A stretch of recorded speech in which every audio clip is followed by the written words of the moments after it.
പറ്റത്തുള്ളൂ. പിടിച്ചു കഴിഞ്ഞാൽ ഫൈൻ. ഇനിയിപ്പോൾ കേരളത്തിന്റെ ഏത് ഭാഗത്ത് വേണമെങ്കിലും പോകാം. ഓട്ടോറിക്ഷയുടെ സാഹചര്യമൊക്കെ മാറി. പഴയ പോലെ ഓട്ടോറിക്ഷ പ്രാദേശികമായി മാത്രം ഓടുന്നതല്ല. അപ്പോൾ ഈ അടുത്തൊരു ജില്ലയിലേക്കോ അല്ലെങ്കിൽ മറ്റൊരു താലൂക്കിലേക്കോ കയറാൻ പോലും കഴിയാത്ത അവസ്ഥയുണ്ടായിരുന്നു. അത് ഒഴിവാക്കാൻ വേണ്ടി ഓട്ടോറിക്ഷക്കാരെ സഹായിക്കുന്നതിന് വേണ്ടിയാണ് ഇത്തരത്തിലൊരു തീരുമാനം ഗവൺമെൻറ് എടുത്തത്. ഇതിപ്പോൾ ഉദാഹരണത്തിന് പത്തനാപുരം ടൗണിൽ നിന്ന് ഒരാൾക്ക് കലഞ്ഞൂരേക്ക് ഒരു ഓട്ടോറിക്ഷ പോകാൻ പറ്റത്തില്ല നിയമപരമായി. കലഞ്ഞൂർ നിൽക്കുന്ന ഒരാളിന് പത്തനാപുരം ടൗണിലേക്ക് ഓട്ടോറിക്ഷയിൽ വരാൻ പറ്റത്തില്ല. അപ്പോൾ അതൊരു അപ്രായോഗികമായ പരിഷ്കാരമാണ്. എന്നാൽ എല്ലാവരും പോകുന്നുമുണ്ട്, വരുന്നുമുണ്ട്. അവരെ പിടിച്ചു കഴിഞ്ഞാൽ അവരെ ഉപദ്രവിക്കുന്നുള്ളൊരു ഫൈനൊക്കെ വരുന്നുള്ള കാര്യം കൊണ്ടാണ് ഇത്തരത്തിൽ ചെയ്തത്.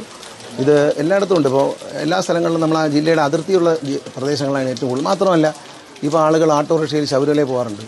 അതുപോലെ ആളുകൾ ഓട്ടോറിക്ഷയിൽ ഇപ്പോൾ തിരുവനന്തപുരത്ത് ഒരു ഹോസ്പിറ്റലിൽ പോകണം, പത്തനംതിട്ടയിൽ കോന്നി ആശുപത്രിയിൽ പോകണമെങ്കിൽ തലവൂരുള്ള ആളുകൾ ഓട്ടോറിക്ഷയിൽ പോകാൻ പറ്റത്തില്ല. ഒന്നേ കാർ പിടിച്ച് പോകണം, അല്ലെങ്കിൽ ബസ്സിൽ പോകണം എന്നുള്ളതാണ്. അപ്പോൾ ഓട്ടോറിക്ഷ അതിനെ ഓടാനുള്ള സൗകര്യം ഇപ്പോൾ സാങ്കേതികമായ മികവുണ്ട് കുറച്ച് ദൂരം ഓടാനായിട്ട്. പണ്ടങ്ങനെയല്ല, ഇപ്പോഴതിന് കഴിയും. അപ്പോൾ അത് സാധാരണക്കാരുടെ ഒരു